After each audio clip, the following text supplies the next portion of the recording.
श्री कृष्ण कहते हैं कि जीवन में कई बार हम हर संभावित समस्या के बारे में सोचने में अपने मस्तिष्क का प्रयोग करते हैं। दरअसल हमारा मस्तिष्क समस्याओं के बारे में सोचने के लिए नहीं बना है, उन्हें तो समाधान सोचने के लिए बनाया गया है।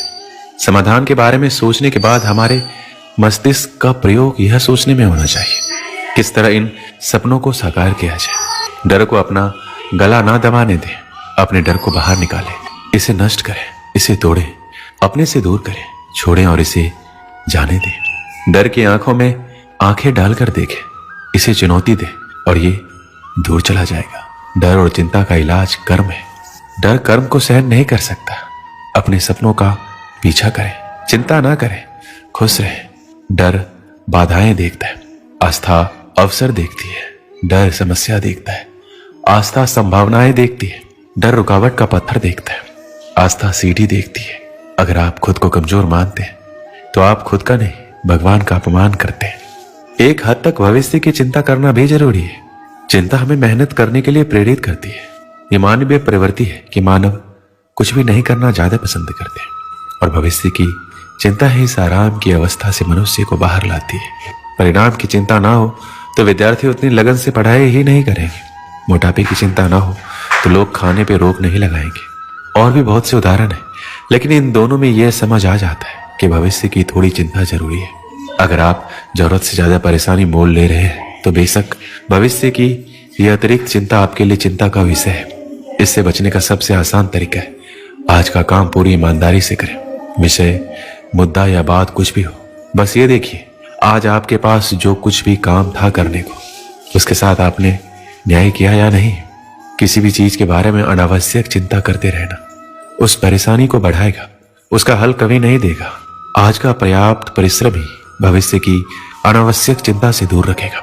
अपने दिमाग को शांत रखिए और जब भी आप किसी के बारे में अधिक सोच रहे हो तो समझ जाना आप अपनी मुश्किलें बढ़ाने जा रहे हो। श्री कृष्ण कहते हैं हम सभी को योजना बनानी होगी, अन्यथा हम अपने आप को उसी तरह से जाने देंगे जैसे हमारा वातावरण हमें चलाता है, ना कि जिस तरह हम अपने जीवन को जीना चाहते हैं। योजना हमें कल के लिए तत्पर रहने का एक कारण देती है। यह हमें लक्ष्य के लिए काम करने का एक कारण और दिशा देता है। योजना के बिना हम अपने रिश्तों, अपने पैसे, हमारे वित्त, कौशल आदि को भाग्य की दया पर छोड़ देंगे। यह एक प्रकार का जुआ होगा। इससे हमें निराशा और पछतावा हो सकता है। हालांकि भविष्य के बारे में बहुत अधिक चिंता करना आपको व्याकुल कर सकता है।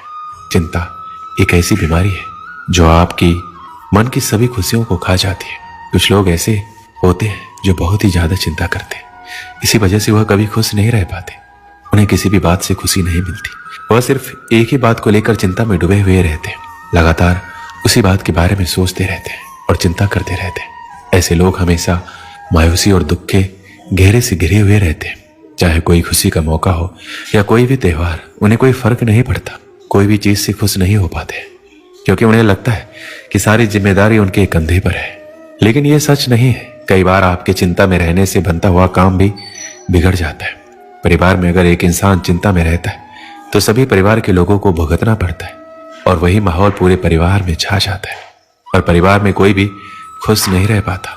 उन लोगों की ऐसी आदत बन जाती है कि वो छोटी छोटी बातों में भी परेशानी में आ जाते हैं और ऐसे लोगों में चिड़चिड़ापन, गुस्सा, रात भर नींद नहीं आना, ऐसी बीमारियां हो जाती है। श्री कृष्ण कहते हैं आपको क्या पता हमारी जिंदगी के बारे में, लेकिन जिंदगी कैसी भी हो आप खुद परेशानियों का समाधान नहीं निकाल पाते तो इसका मतलब आप खुद परेशान हैं।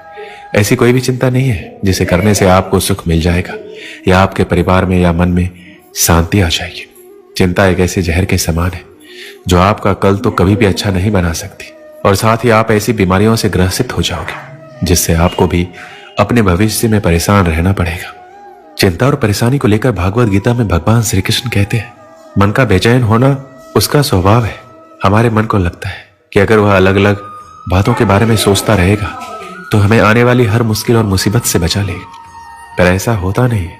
हम अपने जीवन का काफी अधिक समय सोच विचार करके परेशान होने में निकाल देते हैं। भगवान श्री कृष्ण कहते हैं मन का ये स्वभाव बदलना मुश्किल जरूर है, असंभव नहीं। अब आप एक बात बताइए, क्या आप एक कौवे को कह सकते हैं कि कौ कौ की आवाज ना करे, या फिर क्या आप किसी मेढक को कह सकते हैं कि वह पानी देखते ही ऊंची छलांग ना मारे। हमारे मन का भी कुछ ऐसा ही है। जीवन में कुछ भी होता है, अच्छा या बुरा, हमारा मन उस पर कौं-कौं करने लगता है। कौं-कौं से मेरा मतलब है चिंता करना, व्याकुल होना। कोई बुरी बात होती भी नहीं है और मन परेशानी की ऊंची ऊंची लपेटे लेने लगता है। कभी कभी तो मुझे ऐसा लगता है हम में से कई लोग सिर्फ परेशान होने के लिए जीते हैं। सारी परेशानी, पीड़ा, दुविधा अक्सर हमारे मन की बनाई हुई कहानियां होती है। भगवान श्री कृष्ण हमारे मन को शांत और स्थिर करने के 2 उपाय देते हैं। पहला, ध्यान लगाना या करना। दूसरा, वैराग्य भाव सीखना। अब ध्यान या मेडिटेशन शब्द सुनते ही आप में से कई लोग कहेंगे कि आप आंख बंद करके सांसें अंदर बाहर नहीं ले सकते। ये हम सब गलती कर बैठते हैं। मेडिटेशन या ध्यान का मतलब सिर्फ आंख बंद कर बैठना नहीं होता।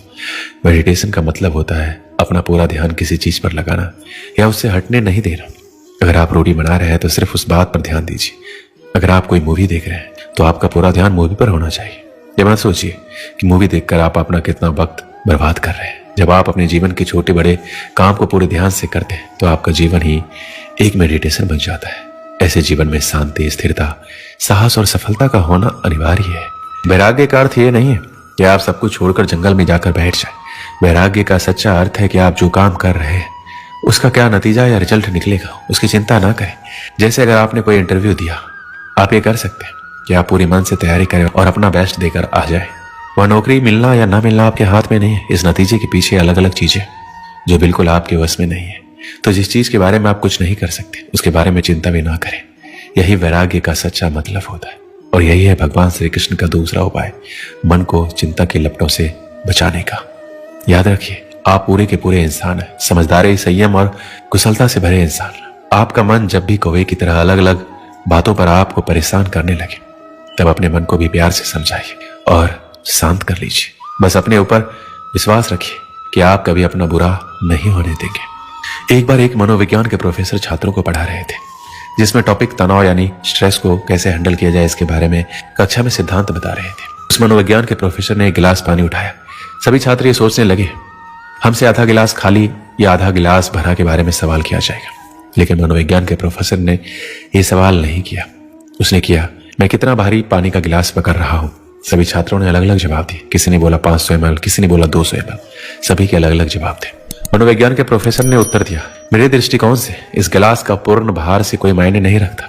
यह सब इस बात पर निर्भर करता है कि मैं गिलास को कितनी देर तक पकड़ता हूँ। अगर मैं इस गिलास को 1 या 2 मिनट के लिए पकड़ता हूँ तो ये मुझे हल्का लगेगा और मैं इसे 1 घंटे के लिए पकड़ता हूँ तो मुझे भारी लगेगा। वही मैं इसे 1 दिन के लिए पकड़ता हूँ तो मुझसे ये नहीं होगा, मेरा हाथ सुन्न हो जाएगा और मुझे गिलास को छोड़ना पड़ेगा। कक्षा में उपस्थित सभी छात्रों ने सहमति से अपना सिर हिलाया। मनोविज्ञान के प्रोफेसर ने अपनी बात जारी रखते हुए कहा कि जीवन में आपके तनाव और चिंता है पानी के इस गिलास की तरह होती है। अगर आप तनाव के बारे में या चिंता के बारे में कुछ देर सोचेंगे तो कुछ नहीं होगा, लेकिन आप चिंताओं और तनावों के बारे में पूरे दिन सोचते रहेंगे तो आपका माइंड सुन्न हो जाएगा। आप अपने रास्ते से भटक जाएंगे और आप जीवन में कुछ भी करने के लायक नहीं रहेंगे। इस कहानी से हमें ये प्रेरणा मिलती है कि तनाव के बारे में और चिंता के बारे में ज्यादा नहीं सोचना है हमें, यानी कि अपने जीवन में तनाव और चिंता से दूर रहना है। अगर जीवन में कुछ परेशानी है तो कुछ समय के लिए तनाव में रहे, बाकी जीवन में मस्त रहे, नहीं तो आपका माइंड सुन्न हो जाएगा और आप कुछ भी करने के लिए असमर्थ रहेंगे। दोस्तों, इस वीडियो में बस इतना ही। मिलते हैं अगली वीडियो में। अपना ख्याल रखिएगा। जय श्री कृष्ण।